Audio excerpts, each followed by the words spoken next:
ह्याचं काम करणारे सखीचं आणि सोना करणारे द्रौपदी.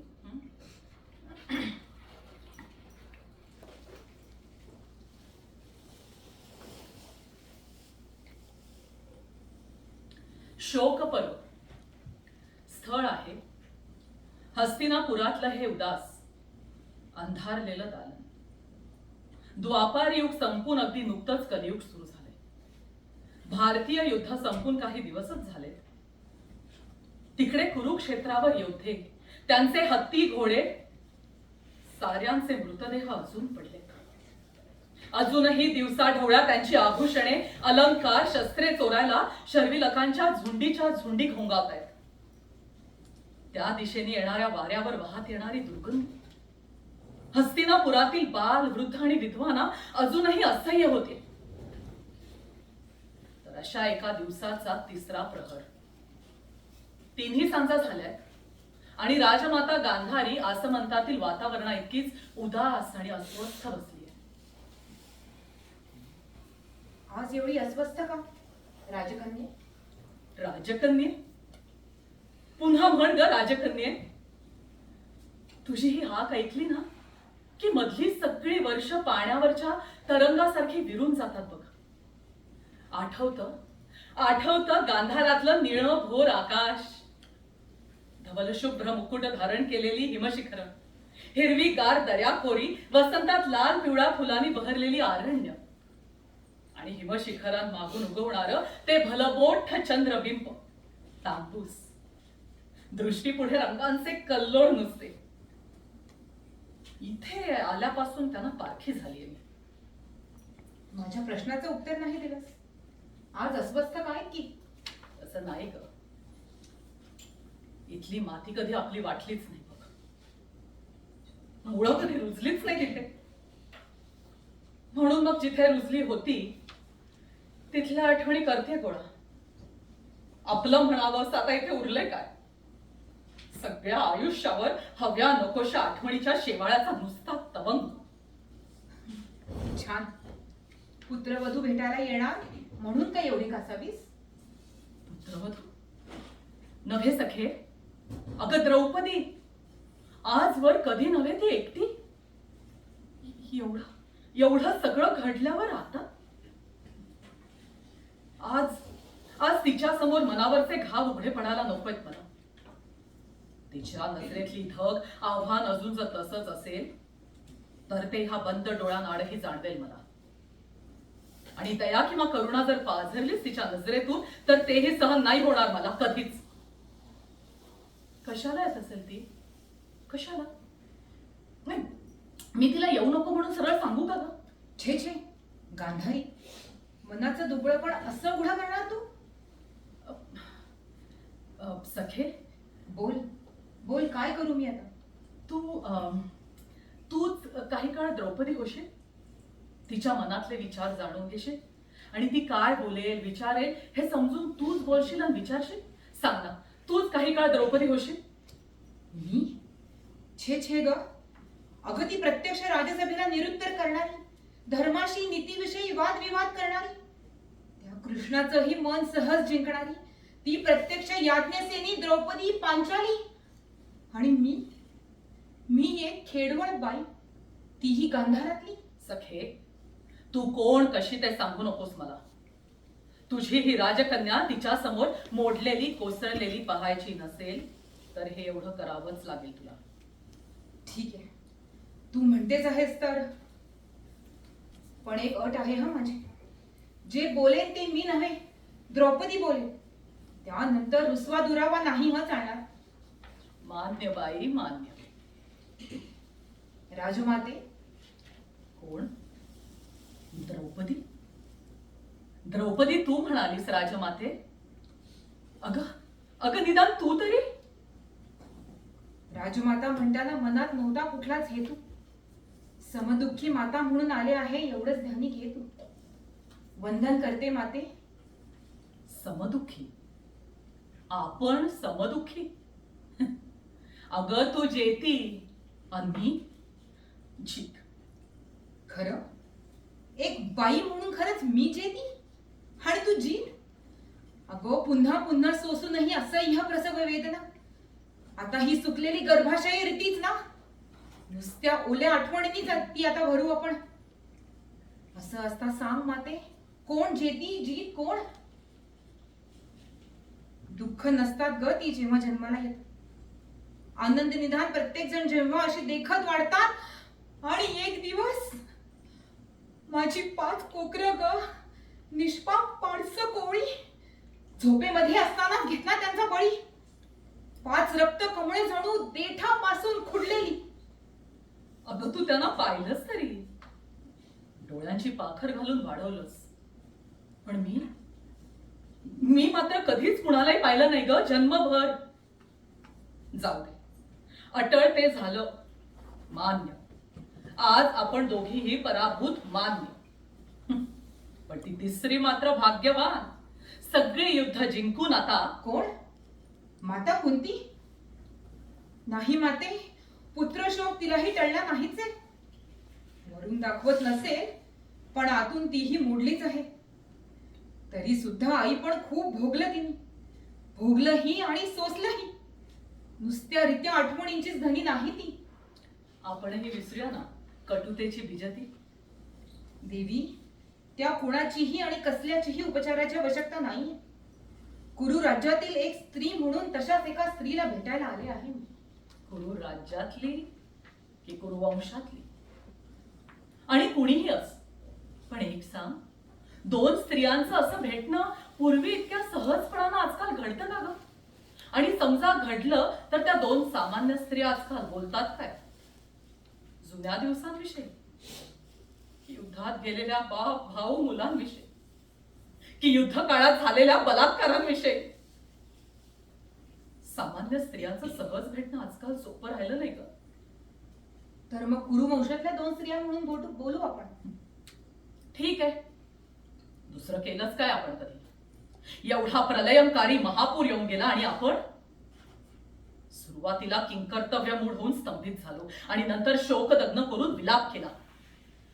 कधी स्वतःशी दुसऱ्यांशी खूप बोललो, आतून आतून गोठून गेलो, प्रवाह नेल तिकडे वाहत राहिलो.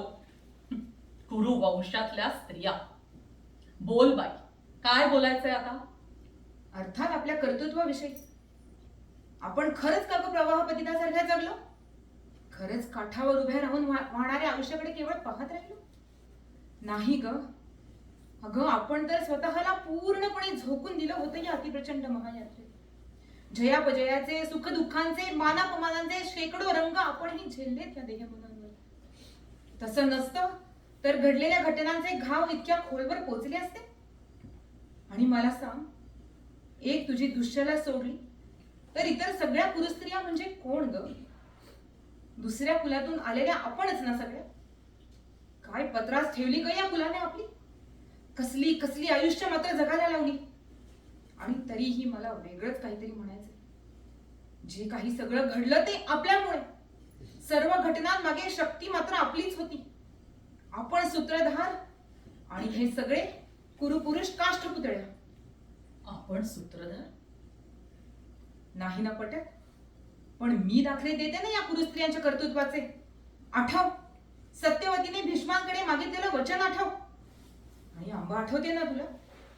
यज्ञ कुंडात उडी घेऊन आत्मनाश करून घेताना केलेली प्रतिज्ञा तिने खरी केलीच ना ग. आणि विचित्र वीर्यांचा वंश खुंडला तेव्हा प्रत्यक्ष व्यासांना नियोगासाठी पाचारण कुणी केलं? सत्यवतीनेच ना. आईची आज्ञा मोडता येत नाही म्हणून तर तो कुरुपयोगी तयार झाला ना त्या कृत्याला. आणि परिणाम काय झाला त्याचा? एक पुत्र पंडू तर दुसरा अंध. आजच्या या सर्व नाशाला या सर्व स्त्रियांची कृत्यच तर कारणीभूत आहे, नाही? पण तूही काही कमी नाही सोसलंस माते. मान्य ग, पण तुझ्या एवढं तर नाही ना. नाही, शक्यच नव्हतं ते. मी तर धगधगी चुडाची आग ज्वाला होऊनच जगले. सतत जळतं मन घेऊन क्षणभर सुद्धा अपमान आणि विटंबना विसरू दिली नाही. मी जर षंड क्षमेच्या मोहाने गप्प राहिले असते ना, तर त्या ज्येष्ठाने कधीच तहही केला असता तुझ्या मुलांशी. अर्थात दुसऱ्या कुणाला राजाला जिंकून आणि राज्य मिळवलंही असतं. मी राणीही झाले असते. किंवा मग तुझ्या मुलांनी पुढ्यात टाकलेल्या 5 तुकड्यांचा तुकडा चघळत चघळत आयुष्यही काढलं असतं त्याने. पण मला केवळ राज्य नकोच होतं ना ग. मी असताना हे शक्यच नव्हतं. तू आणि कुंती आयुष्यभर सहन केलं, पण शेवटी हवं ते मिळवलं. आता ती राजमाता आणि तू महाराणी. स्वतःला इतकी कमी का लेखतेस तू? आम्ही झालो असो राजमाता आणि महाराणी, पण तुझ्यासारख्या पतिव्रता म्हणून तर. पतिव्रता? पुरे. द्रौपदी, तू तरी सामान्य पौरजनांसारखी पतिव्रता म्हणून देव्हाऱ्यात नको बसव मला. त्या मरून टाकणाऱ्या ओझ्याला कधीतरी मला झुगारून घ्यायचंय. अगं अगं मी ही हाड्या मासांची, राग लोभ द्वेष नसलेली एक स्त्रीच आहे. माझ्या मनात नसेल सुडाची आग भडकून उठली. सुडाची आग माते? सूड कुणाचा? कशाचा? कोणा एकाचा नव्हे बाई, सगळ्या वंशाचा. गांधाराहून भीष्म मला इथे घेऊन आले. बालपणापासून ह्या नगरीच्या समृद्धीची, कुरुवंशाच्या महानतेची सगळी गाथा सतत माझ्या कानावर येत होती. अशा वंशाची सून होणार म्हणून आनंदाने अभिमानाने फुलून आले होते. केवळ एकच गोष्ट कोणी सांगितली नाही, बापानं नाही की भावानं नाही. बाई ग, तुझा नियोजित पती जन्मांत आहे. का तुम्ही फसवणूक? मी एका लहानशा डोंगरी राज्याची राजकन्या होते, हा माझा गुन्हा होता का? त्यासाठी एवढी मोठी शिक्षा? माझ्या सखीने जेव्हा प्रथम हे सांगितलं तेव्हा फार उशीर झाला होता. दुःख तर झालंच, पण त्याहूनही मनात भरली होती मानहानी, द्वेष, संताप आणि तिरस्कार. सत्य कळलं तेव्हाच निश्चय केला, आंधळ्याची काठी होणार नाही. तो जन्मांध तर मी स्वेच्छांध. मग काय, 2 अंधांचा संसार तो. कधीही न संपणारी रात्र, चाच पडणारे ते हात, पुन्हा पुन्हा गर्भारपण. प्रत्येक वेळी एका एका विषवृक्षाचं बीज गर्भाशयात रुजवलं मी. कारण विषय वासना भोगताना, प्रसव वेदना सोसताना मनाचा कण कण आक्रोश करायचा. गांधारी, ज्या वंशानं तुझा विश्वासघात केला त्यांचा निर्वंश घडवणार, निर्वंश. राजकन्ये थांब. द्रौपदी, नको थांबव मला. अगं कधीतरी बोलू दे, सगळ्यांना कळू दे. डोळ्यावरच्या ह्या पट्टी मागे किती हालाहाल साठलंय ते. आजवर फक्त शकुनी सर्व जाणून होता. त्याला, त्याच्या स्वभावाला जन्मापासून ओळखते ग मी. सुडाच्या प्रवासात त्याच्यासारखा साथी नाही बघ. हट्टानं ठेवून घेतला त्याला. त्यानेही त्याचं काम अचूक केलं.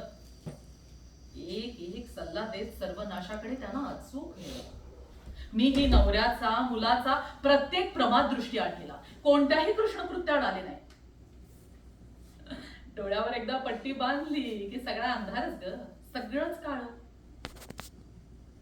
एकदाच त्यांचा निषेध केला मी. कधी माहितीये, तुझ्या पतीनी दासीसारखी तुला द्यूतात पणाला लावली ना, त्या अंधपुत्राने तुला खेचत भर राज्यसभेत आणली तेव्हा. अगं तूही माझ्यासारखीच. पण खरं बोललं तर क्षमा करशील मला? तेव्हाच्या संतापाला सुद्धा एक विकृत तृप्तीची धार होती बघ.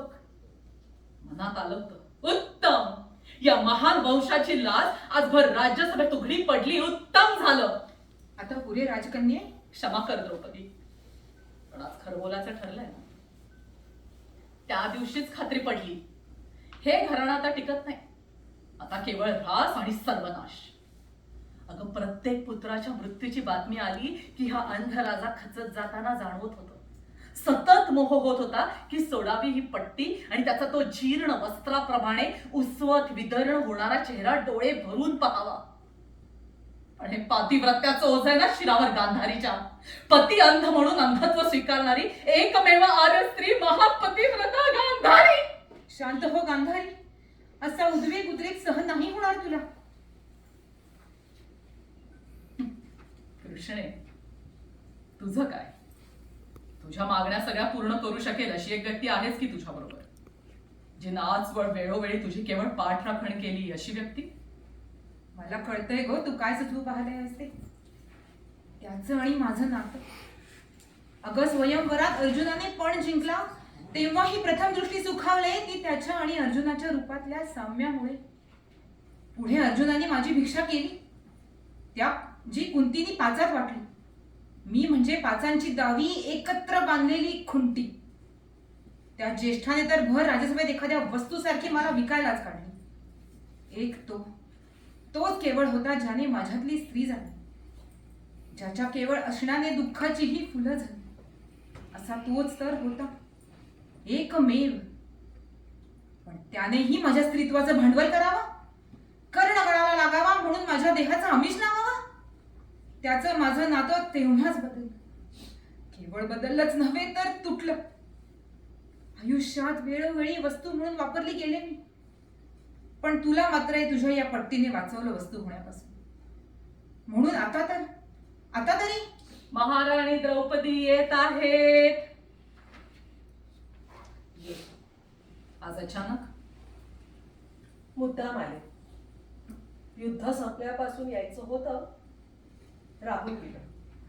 ते ठीकच आहे आता, पण मग आज तुझं अभिनंदन करायचं होतं म्हणून मग.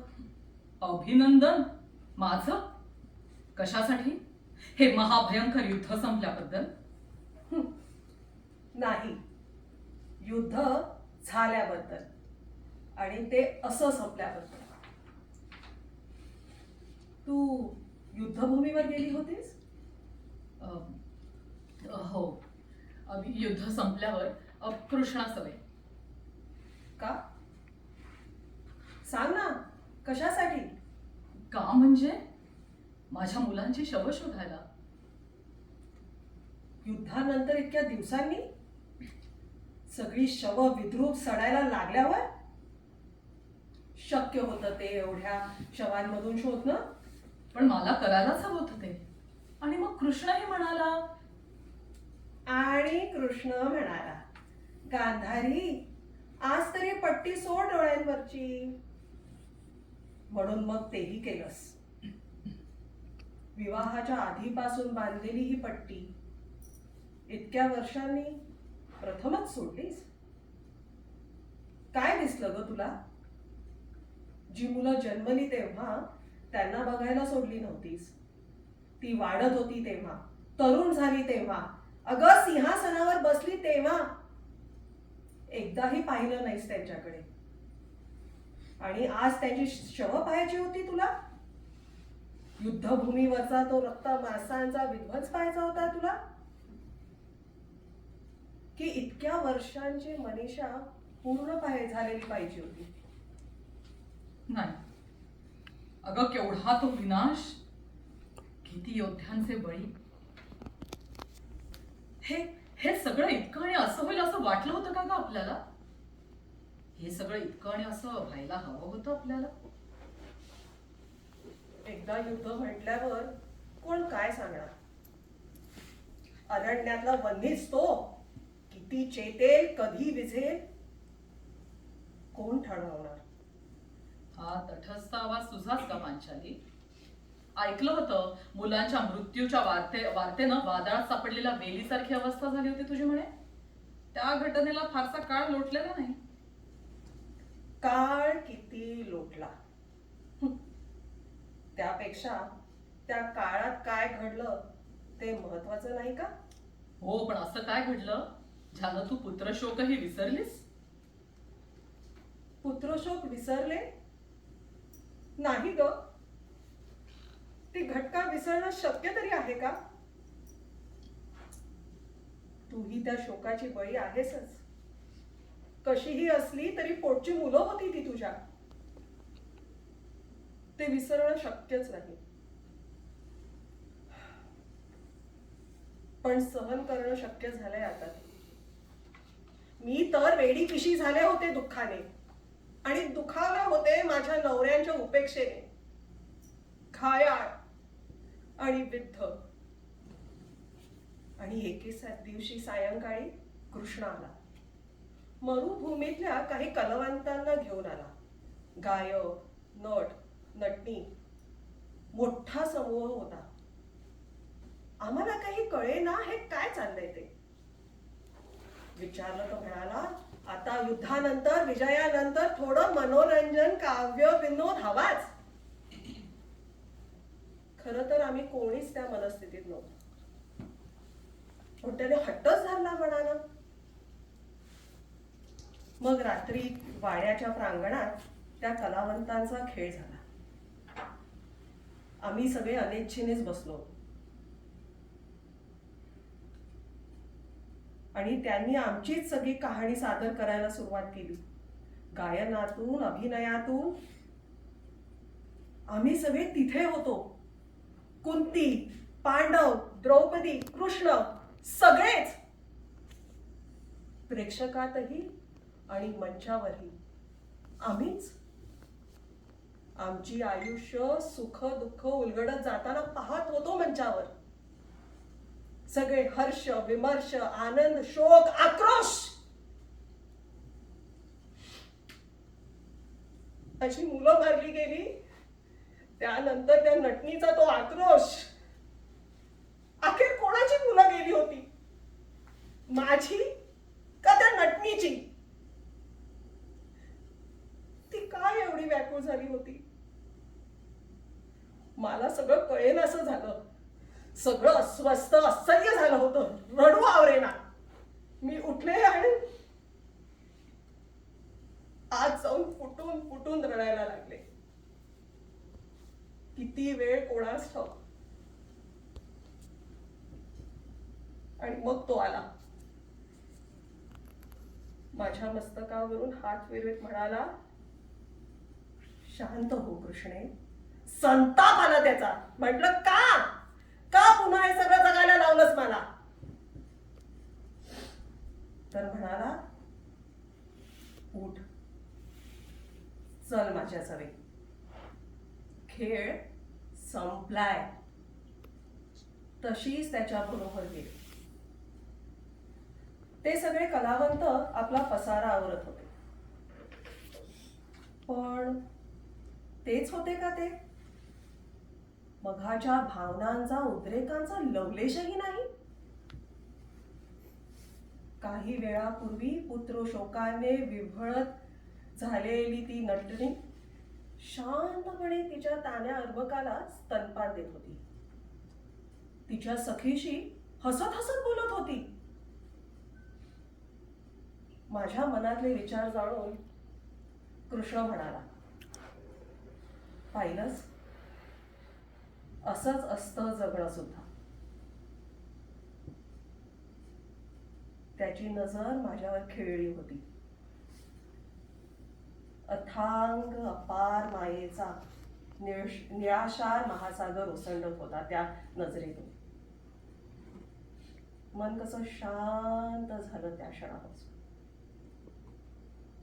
मग मला जवळ घेत तो म्हणाला, कृष्णे, आता भविष्य जसं असेल तसं, पण केवळ भविष्य.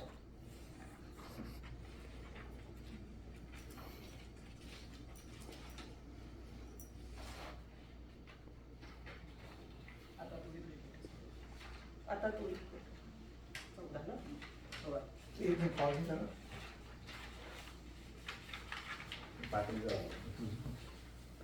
आता तूही तुझी पटकी बॅटरी चेंज करतो.